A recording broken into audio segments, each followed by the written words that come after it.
Hello and welcome to what is going to be a very, very exciting hour. I'm very excited. I'm very nervous.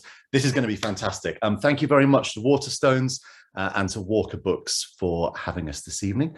My name's Chris. I'm Chris Smith. I'm a children's author. I write books with my friend Greg James, and I've written a book on my own, which is coming out next year as well. But I am not here to talk about myself. We are here to talk about somebody that I guess we could describe in many different ways. I mean, how would you describe Michael Rosen? You could say he's a former children's laureate. You could say that he's an incredible teacher. You could say that he's an amazing poet. But for so many of us, certainly for us, he's part of the family. You know, he's been part of bedtimes with my son, been part of car journeys where we would endlessly listen to the CD of Mustard, Custard, Brumble Belly and Gravy. So in what was a horrific time last year, because Michael does feel like such a part of the family, it was really horrific to hear that he was so very poorly with COVID. And it was so wonderful and uplifting to hear that, albeit a very slow recovery, he had made a recovery. So to welcome him, I've done something which I actually cannot believe I've done. This is possibly professional suicide for me, but I've written a poem. And this feels a bit like introducing Paul McCartney by saying you've written a song. But I have a poem to welcome Michael. Michael, are you ready for this? Okay. This poem is called Oi COVID. You changed our lives 1,000 ways that we would not have chosen. But oi COVID, you crossed the line when you came for Michael Rosen. We scrolled through endless Insta feeds with banana bread and sourdoughs on.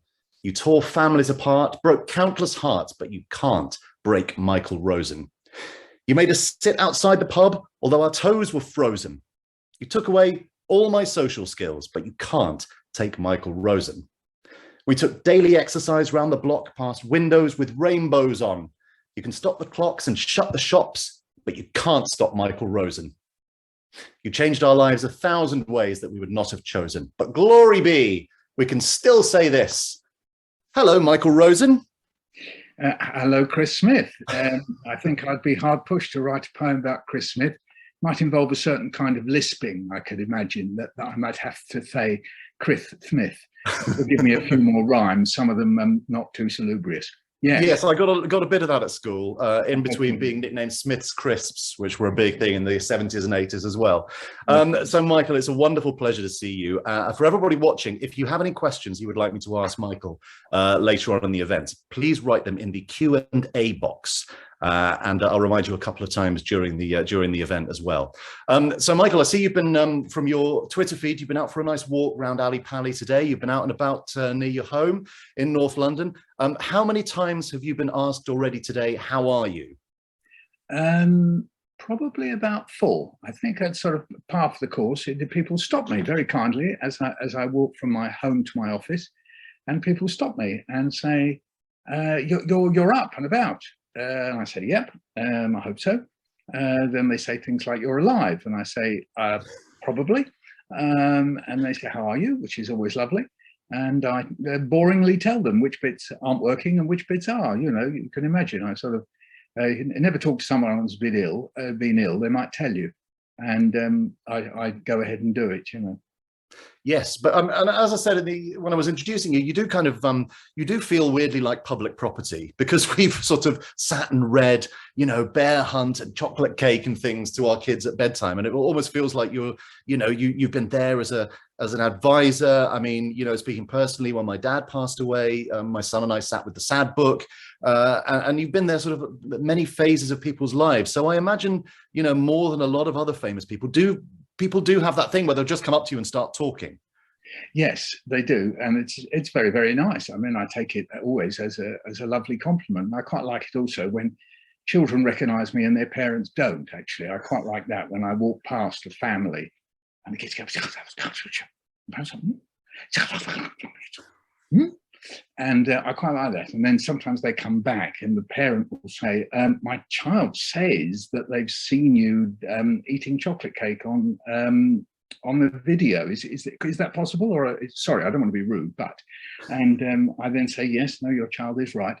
So that does happen. And I think Emma, my wife, was she really didn't want to write up loads and loads of tweets and social media saying by the minute as to what state I was in, but of course it did mean people didn't know, which was all fair enough from her point of view. She was you know, it was a very, very difficult time for her. But of course people were going, well, is he alive or is he dead? I mean, well, just, you know, what is going on? And they really didn't know. And so I suppose there was a bit, I've forgotten what my first tweet was, but it was something like, I've got low blood pressure, but it's all right because they brought me the Daily Mail. So, so something like that. And people went, he's alive. Anyway, so yes, it is quite amazing. I'm not fully ready for it. No, I can imagine not. And you mentioned bits that aren't working. I know your left eye has been problematic, and you've had problems with one of your ears.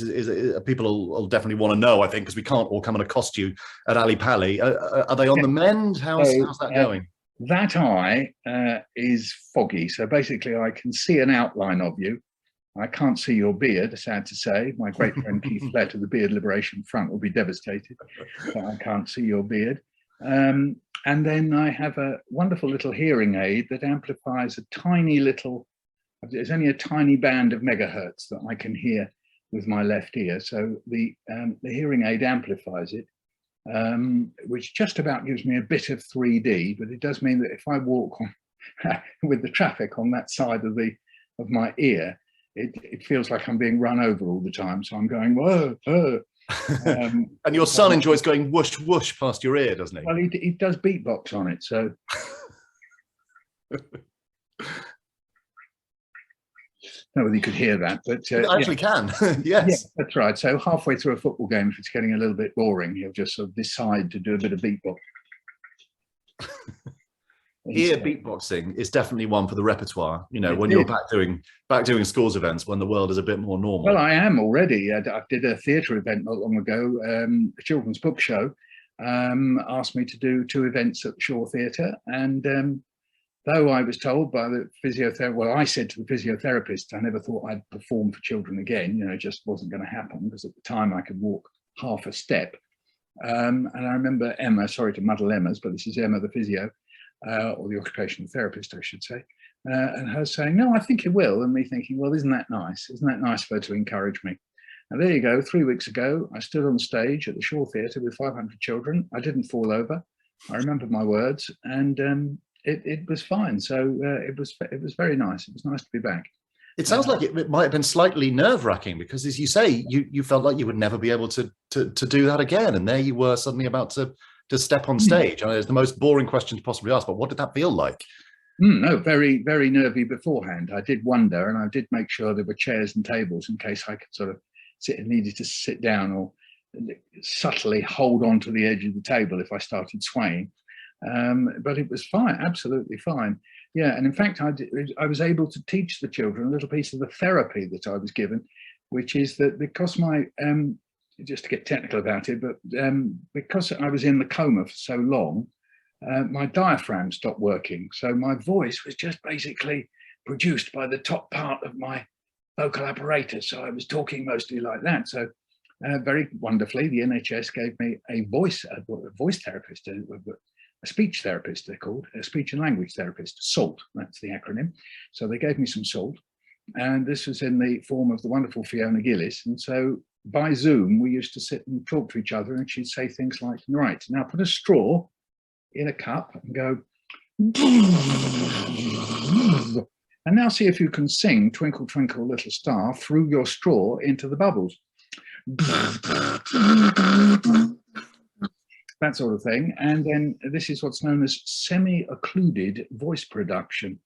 So this is a known way to get you to use your diaphragm, which you can't do voluntarily. You can't say to your diaphragm, okay, diaphragm, get moving. It doesn't take any notice. You have to sort of play tricks on it. And one of them is semi-occluded voice production. I mean, that's possibly the most Michael Rosen thing that's ever happened, I think, isn't it? It is. And so I had 500 children doing trilling, as it's called, and we all sang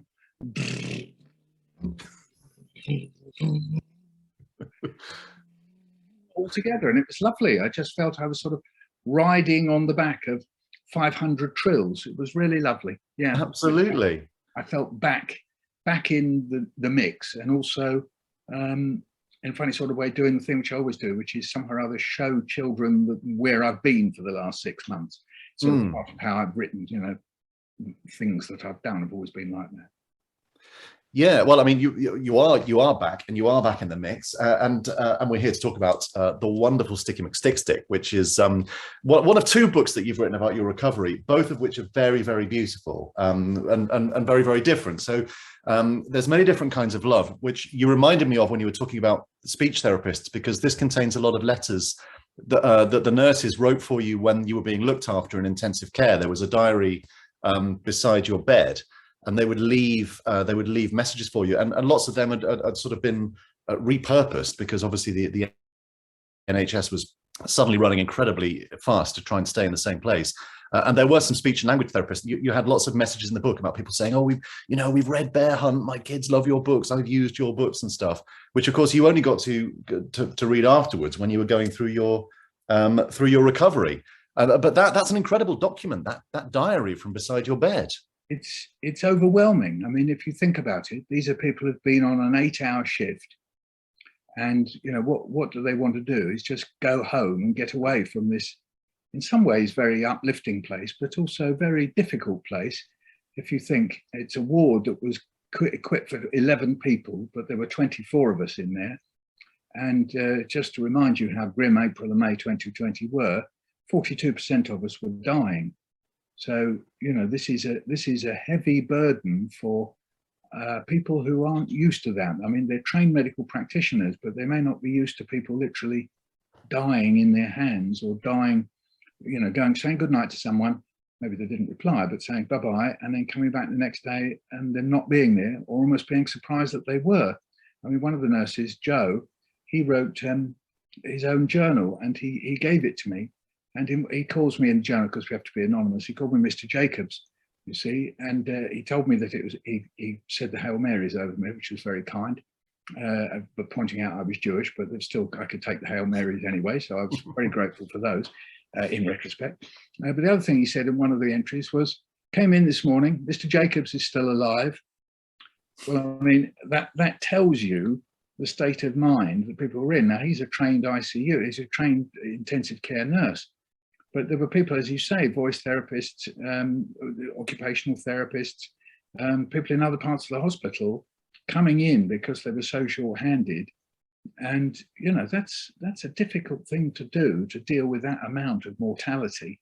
So, yes, it was an amazing time. And they wrote these incredibly caring letters. I mean, they're just full of personal observations, things about their own lives, and care for me. I mean, they're saying things like, "You can do it, you'll get through it," as if I'm sort of half aware that they're saying it. But I mean, I was out of it. I mean, you know, I was full of drugs to knock me out. And, you know, you have a ventilator that goes down your throat, and you've got a tube from your nose to your stomach to feed you, the nasogastric tube. You've got various other drips and things to make sure that you stay unconscious and have saline and liquids and stuff. And there you are, this kind of mute, semi-alive, semi-dead lump, unconscious person. And they're being so kind. I mean, the only way I could think about it was that they didn't just care for me, but they held my hand and spoke to me and got me to squeeze their hands in response. And I just thought, well, the only people I know like that in my life are parents. You know, if you think you're a parent, Chris, you know, when your kids are ill, you give them the medicines that the doctors have told you, but then you stroke them and you sing songs, and they did just that. You know, as it happens, they played the playlist that my wife and children sent in, but then they sort of talked to me and sang me happy birthday, because my birthday was when I was still unconscious. And it's the only kind of analogy that I could think of is parental. It's just amazing, incredible. Yeah, the amount of love in that diary from by your bed is it's a big, a very lovely punch to the heart. But I mean, exactly the fact that they're there sort of playing you know, Django Reinhardt and the Dave Brubeck Quartet and your favorite music, and holding your hand, you know, this when you know, people aren't allowed to go in and see you. And I know there was one occasion when they managed to wheel you out onto the balcony at the Whittington, and your wife was able to come and visit you, which is when it feels like that was when a corner was turned, actually. Yes, that's right. Because, you know, there's a dilemma for doctors. They put you in the coma in order for you to be completely relaxed, if you like, in order for your body to try and defeat whatever it is. Obviously, they'll pump you full of drugs. We've got to remember that, of course, COVID is a virus and we don't have drugs directly, though they have got these, what do they call them, retroviral drugs, don't they?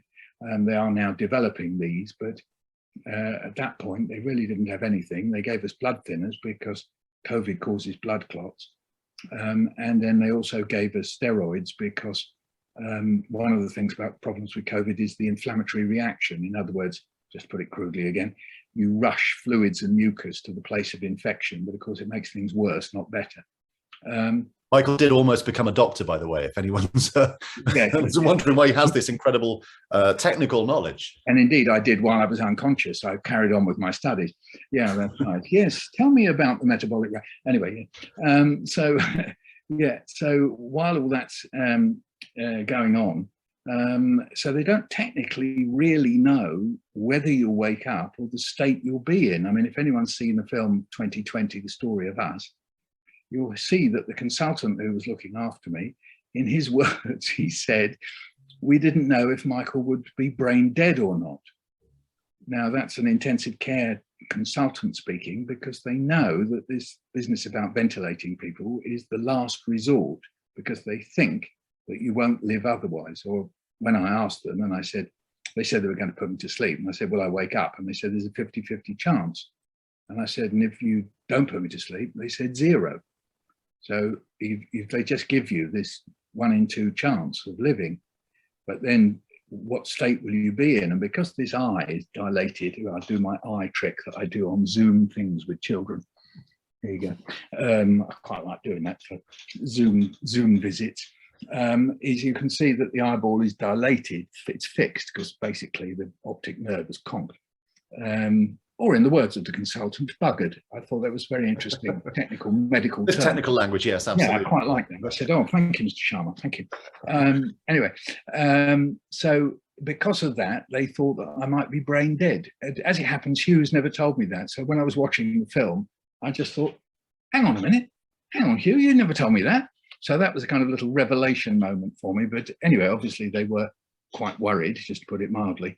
And obviously there are people who've been in the coma for that long. But when Emma came in round about day 40, I believe, it was on the atrium at the Whittington Hospital, which overlooks London, just where Dick Whittington, that's why it's called the Whittington Hospital. So I sort of feel somehow or either Emma or me was in actual fact Dick Whittington, because it was turn again Whittington. I think maybe it's Emma. She was saying turn again Rosen, not Lord Mayor of London, but you know what I mean. But she would have walked in there's a statue of the cat, isn't there, just outside the hospital as well? So literally just there, exactly. And she talked to me and held my hand and played audio off her phone of messages from our offspring. And apparently what happened then was that though I hadn't really spoken much, when I got back into the lift, because I had to be wheeled out in the lift and said goodbye to Emma, the lift closed and apparently I didn't stop talking. So look, there's a big surprise for you. I mean, you've not stopped, surely not. Surely you've been very quiet, Michael. Anyway, yeah, so apparently, in the words of Hugh Montgomery, this wonderful prof, he said it was the game changer. Emma was the game changer. And then, of course, which is where we get to Sticky McStickstick. You know, you're at a stage where you've been asleep for weeks and weeks and weeks and weeks and weeks. Everything has stopped working, and you have to learn to walk again. The third time in your life you've learned to walk, right? That's right. It's a bit excessive, isn't it? It is. You know, most people learn once when they're between the ages of 0 and 2. I think I did that, at least as far as I don't recall it, but obviously I did. And then I had a car accident when I was 17, got knocked over in the street and was put in a sling. And so I had to learn how to walk then. And then here we go again for the third time. And it wasn't any easier. It wasn't as if, you know, oh, well, I've done this before. And the first thing you have to do before you can learn how to walk, Chris, you have to learn how to stand up. Well, yes, indeed. And I mean, the beginning of Sticky McStickstick is wonderful, where the therapists come to get you out of bed, and you plead to be allowed to get back into bed again. Yeah, let's do it. Here we go. Okay, I was ill. I was so ill, I couldn't get up. You can hold up the pictures if you want. Okay. One day, 3 people came to my bedside and said, today, we're going to get you up. They lifted me up, one on one side, one on the other, one behind. I gasped. I panted. My legs were shaking. I pleaded with them to let me get back into bed. Please let me go back to bed. They let me. The next day, they came to my bedside again and said, we're going to get you up. I gasped and panted. They put a frame in front of me and asked me to hold it. I did. I was still gasping and panting. I held on to the frame. They said, see if you can move the frame forwards. I did, just a tiny bit, but I gasped and panted some more, and they put me back to bed. The next day, they said that I should see if I could get from the frame to a wheelchair. All 3 of them helped me. We did it. I liked the wheelchair. I wheeled around the room and the corridors. So that was phase 2, and we'll leave phase 3 for a moment. But yes, so the wheelchair was a liberation, really, because suddenly I could sort of move about from somewhere other than my bed. And the next page shows me looking out the window and seeing somebody watering their flowers. And I just remember thinking, oh yeah, that's what people do, isn't it? And it's St Pancras Rehabilitation Hospital, and it's very near to St Pancras Station, just by the church there. And you can look out and there's a crescent. And of course, this is now June, and it was flaming June. And people were just, it's still in lockdown, but they were doing things just outside their houses. And it just felt so kind of nice and sort of in the world, even though it was through a glass window and I was sitting in my wheelchair thinking I'd never walk again. And then the hero of the book makes his triumphant appearance. Yes. A few pages after that, after you've been to the gym and you've played with a balloon, and then you are presented with this incredible new friend who you've now made into a literary celebrity, one of the great sticks of literature, alongside Stickman and Winnie the Pooh's Pooh Sticks. Point. Yeah, there is. There are a few. Yes. He's got a whole kind of intertextual life, hasn't he? Of great sticks of fiction. Yes. Yeah. Good. I like that. And in actual fact, he has 2 identities. He has his NHS identity, and I'm going to introduce Sticky McStickstick right now. And here he comes. This is the moment, guys. This is the original, real Sticky McStickstick with the many eyes that you can see there. That's the adjustable height system, so that you can make it for a tall or short person. There's his ISDN number. You can see that, his barcode and his sell-by date. That's all there. Product code. It's known as a combi walking stick, you'll be pleased to know. So that's the real Sticky McStickstick, but you know, this is fiction, so we mustn't get too hung up about reality. And as you can see, that Tony, who I always leave Tony to do what he wants to do, and you can see there he's given Tony his own identity. For those who are bothered by that, I would remind you, if you've just seen the picture of me in the wheelchair knocking patients over in a rather kind of aggressive, happy-go-lucky way, I didn't actually do that, so but never mind, that's Tony's fun, and that's good to have it confirmed. And that's what makes Tony great. I mean, you know, he finds humor in situations, and there's a sort of compensatory thing of my solemnity of saying, and then I went in the wheelchair, and Tony's made this da-dun, da-dun, da-dun, da-dun. In fact, I wrote to Adi Adepitan to get some advice on corners, because so I had a little tweet, I think it was a little Twitter conversation with Addy, so a little wheelchair conversation, just to take me to the next level. But And that's for any wheelchair users watching, have you got any cornering tips you can share from Addy? Well, it was just that thing of moving the two wheels in opposite directions rather than right. sort of, you know, and if you do it quickly, you can almost sort of do the spin. I mean, he's as we know, he's a genius at that. Yeah, and I did get about the corridors. I think on one occasion, I think Tony is right. They did ask me to just quieten it down a bit. I was zooming because I think I was so delighted that I could be mobile. Well, yes, it sounds like a pretty exciting moment that you can sort of move around after so long. I mean, while we're discussing Tony Ross's amazing illustrations, I wanted to chat to you about some of those because, of course, you've thanked some of the NHS staff, the occupational therapists and the physios who sort of feature in the book. And I was really interested to see sort of that they have, you know, Tony's so wonderful at this. They've got such personalities. Are these the real people, or are they from Tony's imagination as well? A mixture. I can recognize Doreen there. Doreen was very, very important because Doreen was my wicket keeper.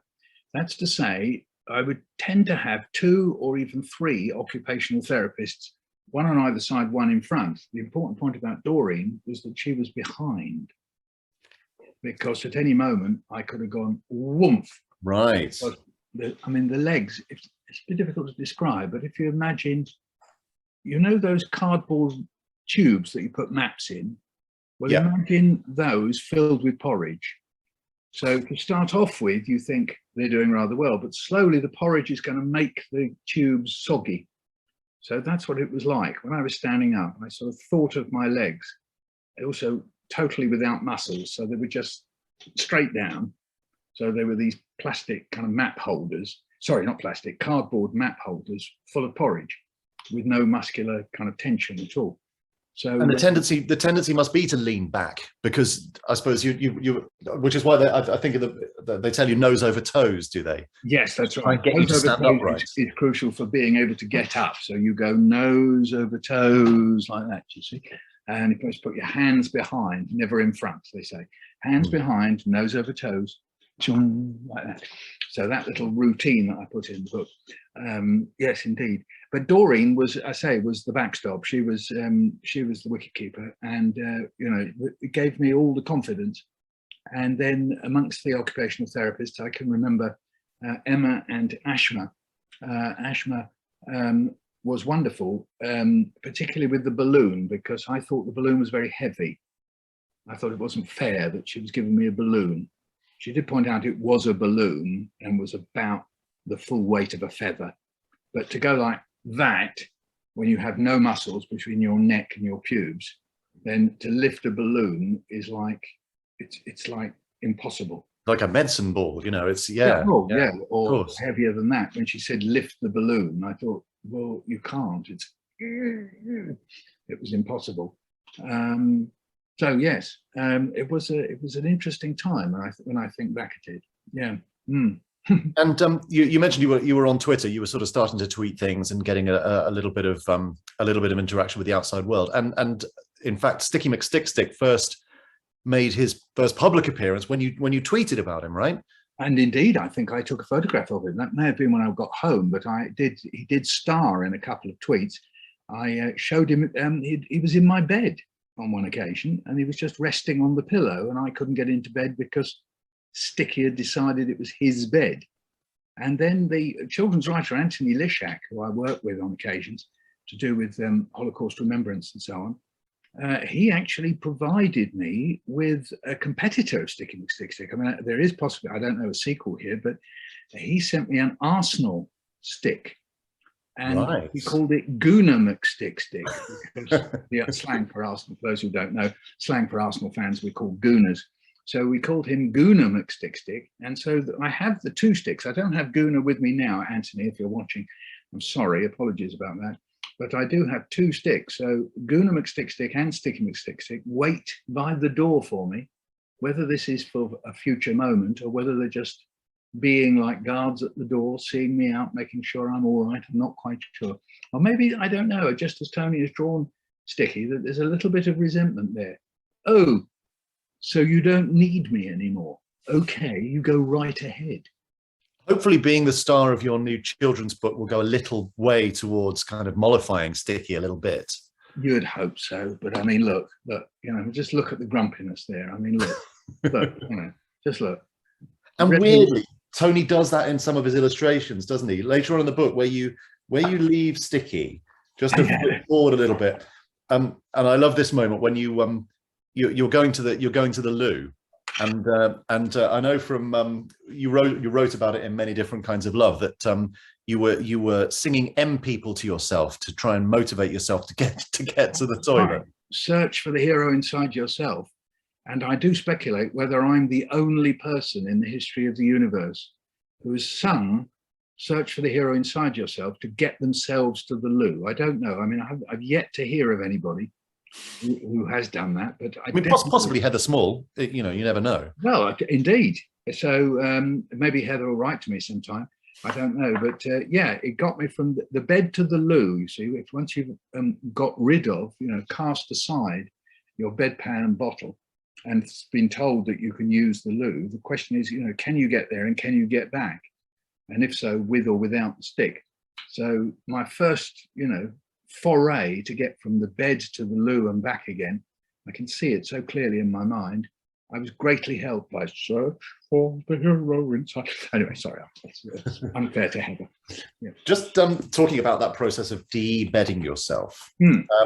I was going to ask you if you would very kindly read us a little bit from Many Different Kinds of Love, because there are some after this incredible diary from Beside Michael's Bed in Intensive Care, there are some beautiful poems about this process, and I was going to ask you to read something about de-bedding yourself for you, if that's okay. The bed sings, "Why have you left me? Come back. I'm here for you. Why do you waste your time trying to move about out there when you could be lying soft and still with me? Come back, come back. I will cover you with the gentle weight of the furry blanket your wife sent me.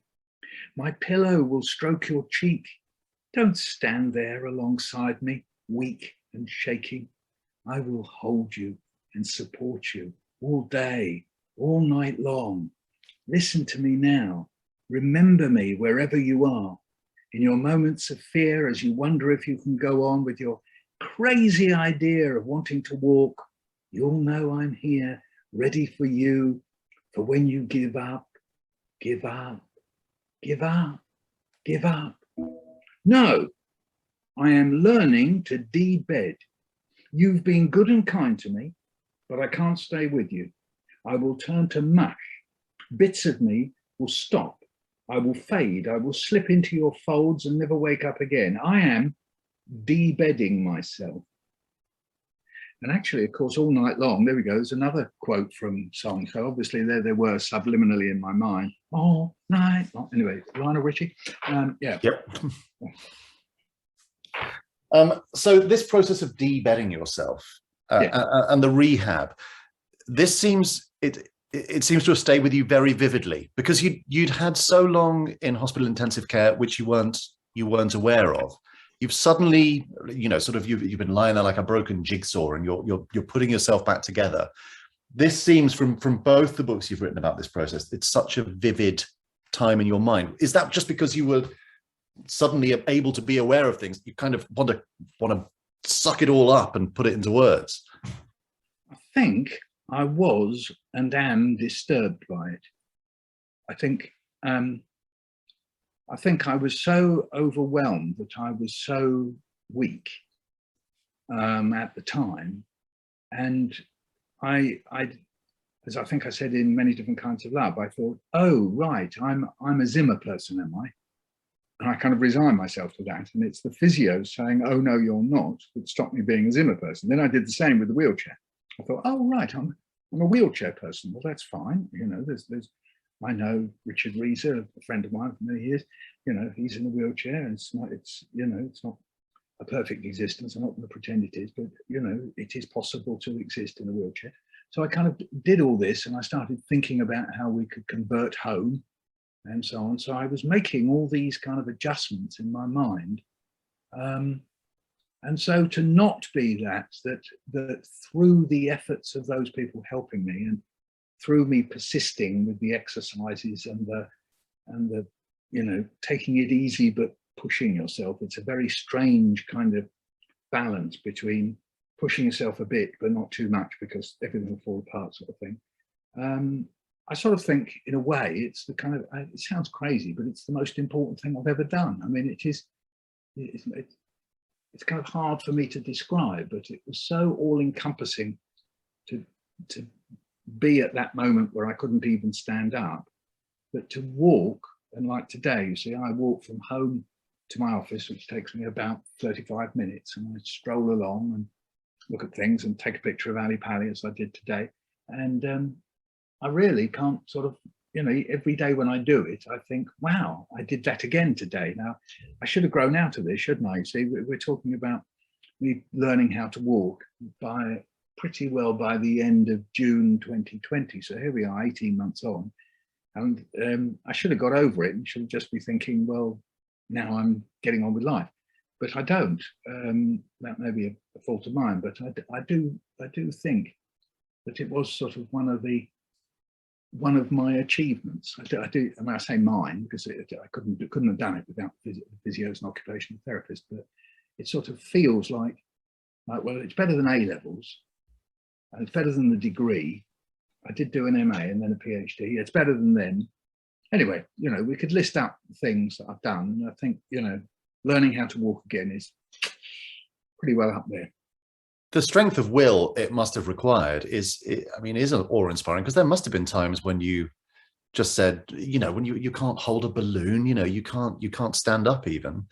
Then sometimes, was there that little voice inside you going, you can't do this? And if so, what did you say? You know, how did you get it to shut up?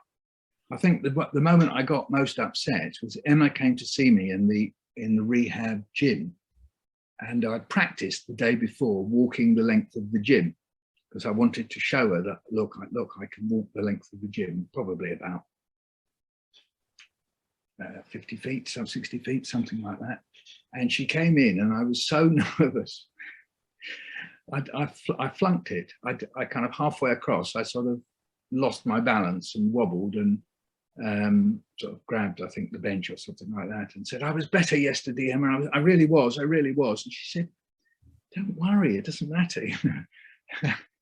But I just remember thinking, well, this is about as good as it's going to get, isn't it? That I can manage probably 20 feet confidently, but after that, it's going to be.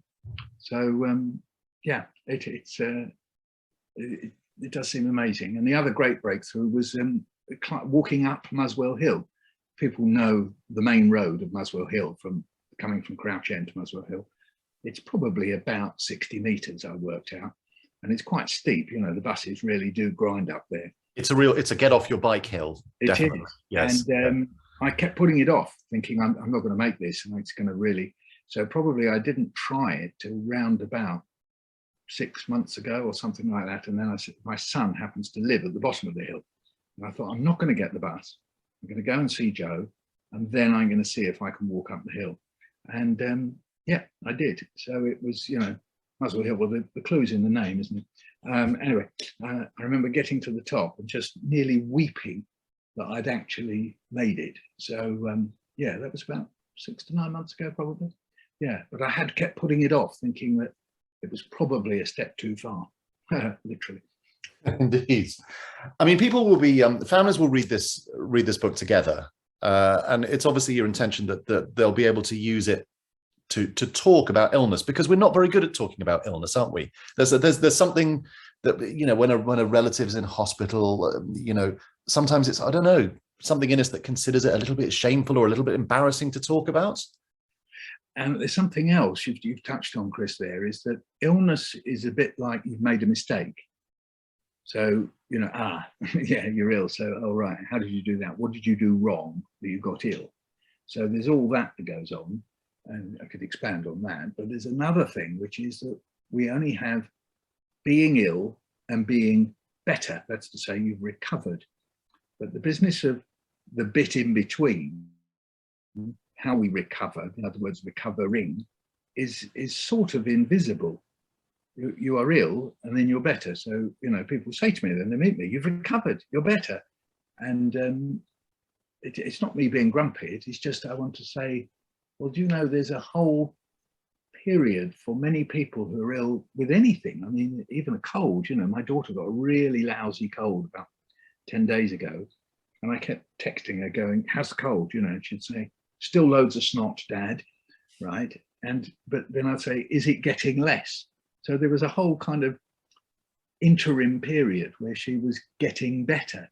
That was as much about the illness as the illness at its peak. But we quite often think in terms of ill, better.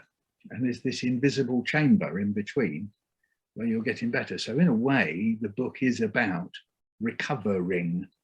That is a state, and of course for some people that's quite a long time. I mean, I would say for me probably 9 months, a year. I mean, I'd say I'm as recovered as I'll ever be now. The eye and the ear have plateaued. I've got numb toes. I get a bit sort of wobbly. I sort of bump into tables and things, and I just think that it's plateaued. So that's it. So I'm now as recovered as I will be. But the period from June 2020 to maybe nearly as long as a year, I was recovering, yeah, that's a state that people, lots and lots of people are in, and of course you might be in several times in your life. You know, if you get, you know, a heavy illness of one kind, a pneumonia, or you know, all sorts of things, and that's okay. You know, recovering is a state of mind. It's difficult for people around you because they want you to be better. You know, they want to be able to do the things they did with you before, and they also want you to be cheery, and not sitting there going, better yet, you know. So there's a kind of anti-dreariness syndrome that sort of clocks in, where people are willing you to be better and also hoping you'll be better more quickly. That sounds like a good opportunity to talk a little bit about sort of about looking forward and long-term objectives. If you wouldn't mind reading us another little bit from Many Different Kinds of Love. This is on page 138, and there's a particular couple of pictures which I think are lovely. Back home, so I'm now back home, and two physios come over. They ask me to walk across the room. They say, that's very good. They ask me to push my legs against their hands. They say, that's very good. One of them asks me, what are my long-term objectives? I stop and think, what are my long-term objectives? Do I have long-term objectives?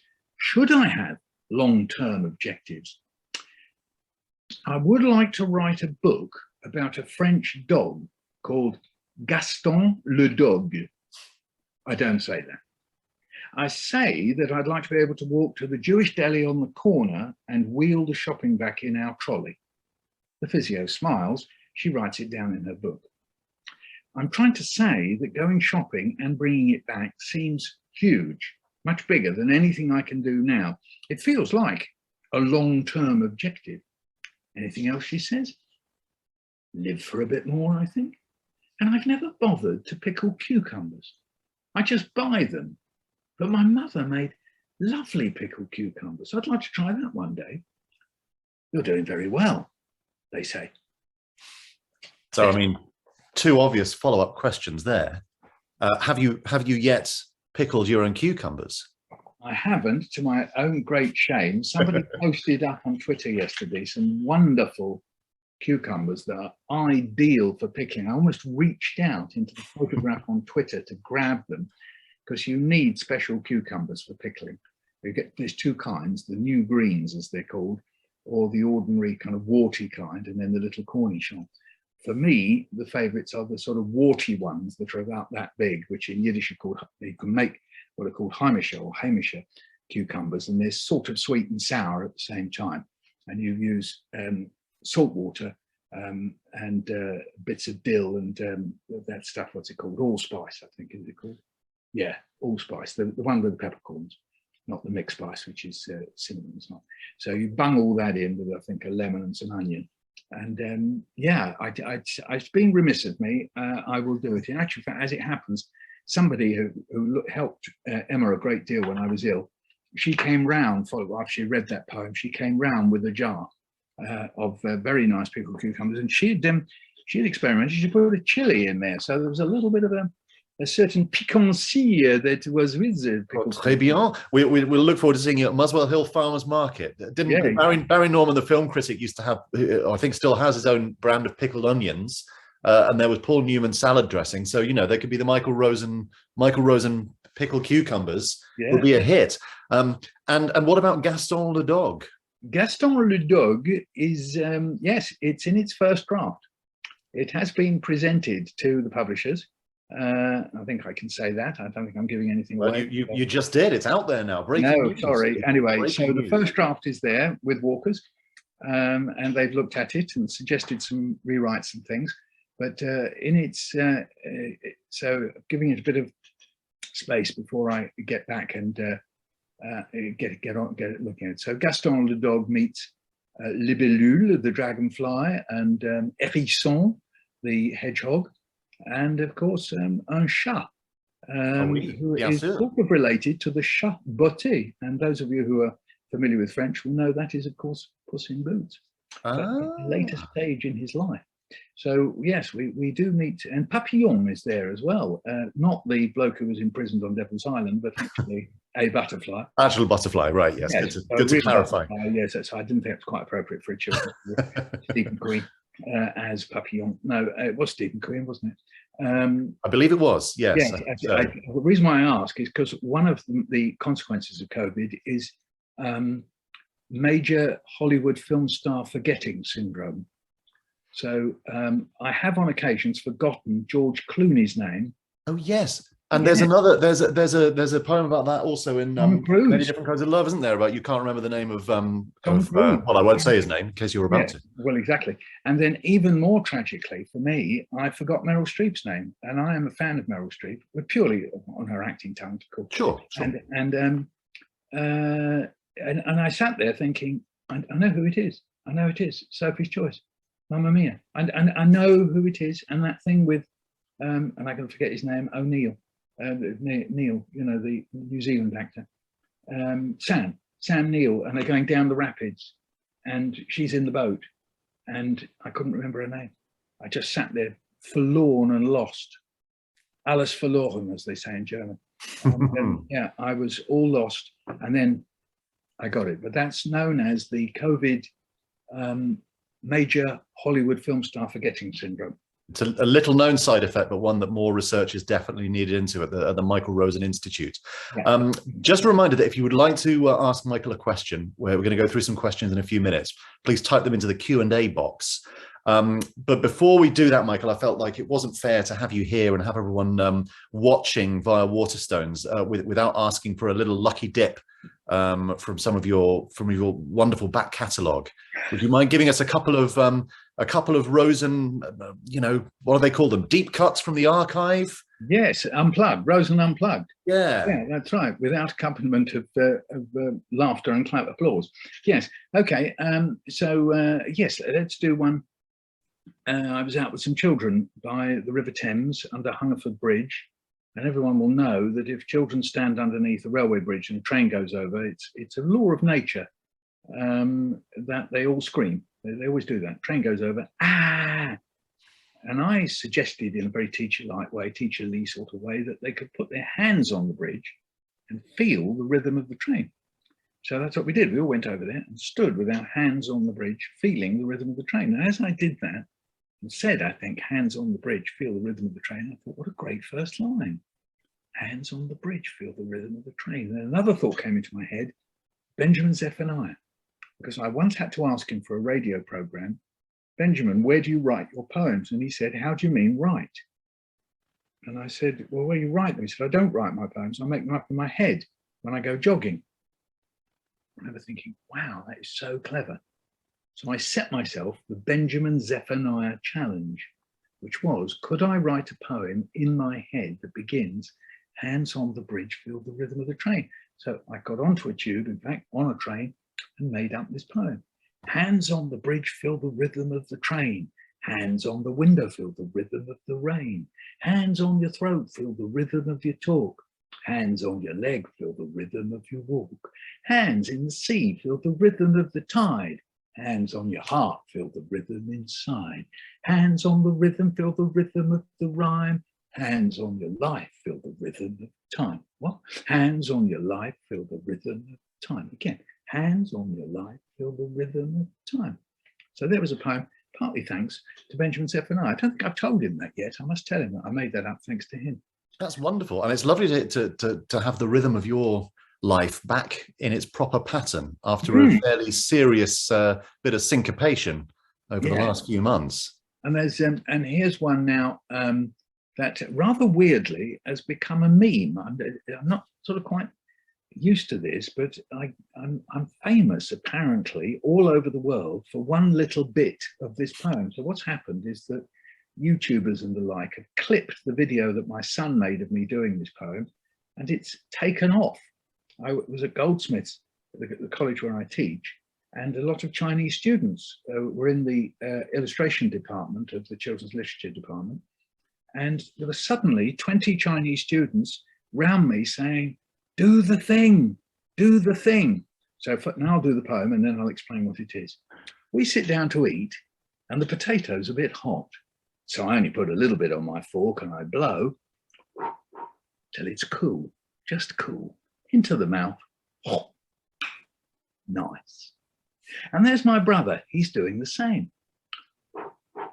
Till it's cool, just cool, into the mouth. Oh, nice. And there's my mum, she's doing the same. Till it's cool, just cool, into the mouth. Oh, nice. But my dad, what does he do? He stuffs a great big chunk of potato into his mouth, and that really does it. His eyes pop out, he blows, he puffs, he yells, he bobs his head up and down. He even, sorry about this, spits bits of potato onto the plate. And he turns to us and he says, watch out, everybody, the potato's really hot. Anyway, there you go. That's our family. They're sort of expressed in one poem, and people have clipped the oh, nice, or even just the nice. Americans think I say noise, so they write it as N-O-I-C-E, and it's become a meme.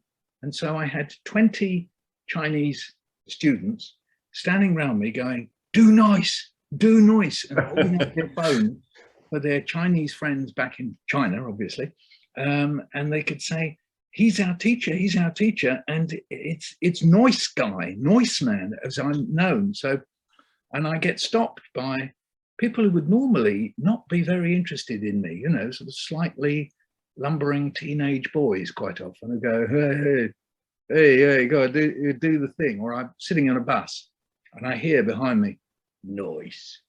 I rather fear that one of those lumbering teenage boys might have been my son, who is also a big, almost incapable of eating anything without going into the mouth.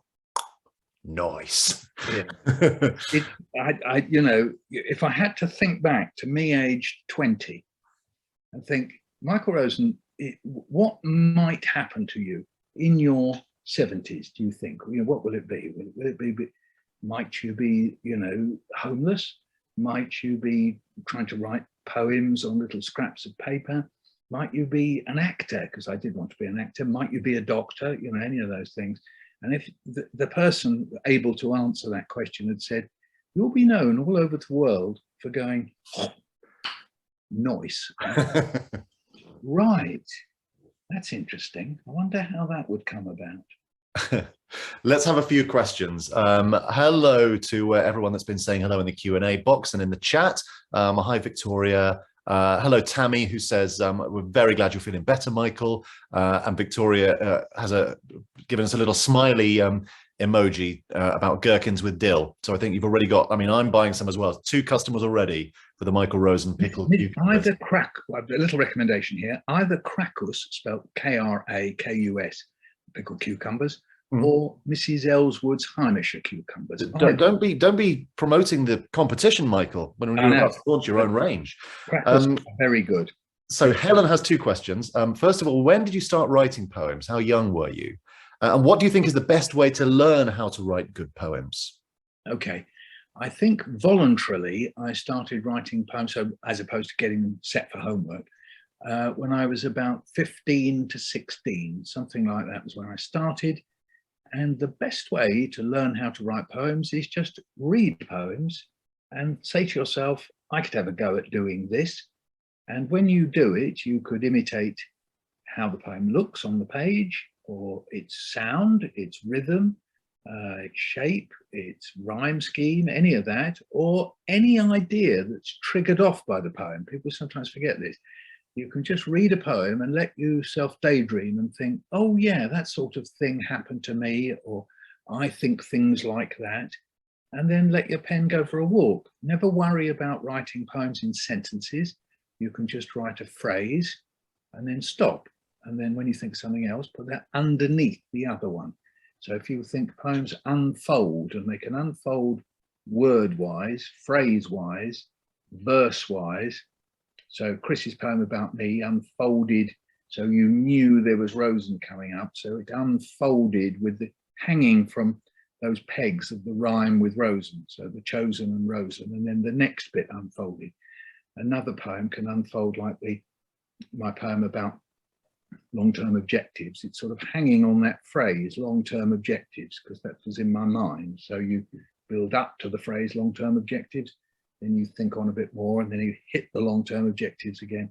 So you let poems unfold in whatever rhythm or rhyme or free verse scheme that you feel like, but you can pick that up just by immersing yourself in poems. And when you do read poems, try to read a great variety. Don't just sort of stick with one kind. So I used to love Gerard Manley Hopkins, who writes in a very, very peculiar and particular way. But then somebody like E. Cummings, who wrote in a completely different way.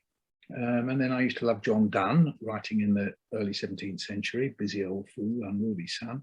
And that gave me a tone of voice, that spoken voice that John Donne, that, oh, wow, you don't have to write in a writerly way. You could talk, you could just say, huh, the sun, who does he think he is? And that's, John Donne gave me that. Now that's, 400 years old, and it's amazing. He showed how you could do that. So let the poems speak for you, and daydream off the back of them, and then absorb their different shapes and strategies, and you can steal them. Nobody minds, they belong to all of us. Or start creating your own. You may suddenly find that you create your own shapes, your own rhythms and repetitions. Thanks to Alison, who says that her favourite poem by you is Busy Day. Tammy would like to know, how old were you when you wrote Chocolate Cake? And can you still do that noise you made when you ate the cake? That's from Alice. Yeah, very important point, actually. I wrote it round about 1980, and it came out spontaneously, not spontaneously, but it came through performance, because I do this thing. It's a mixture of performance poetry and stand-up, is the way I perform in schools and theatres and so on. Some of it's chat, some of it's, bits have grown out of the chat. So like, I remember some kiddie saying when I was in school, God, you're so old. And I said, yes, I was born in the Stone Age. And that suddenly gave me a whole idea. And so that turned into a kind of monologue, which I've now made into a poem. See, it's born in the Stone Age. So the Chocolate Cake one came out of that, of the idea of me being this unbelievably greedy guy, or a chazer, as my father would call me in Yiddish.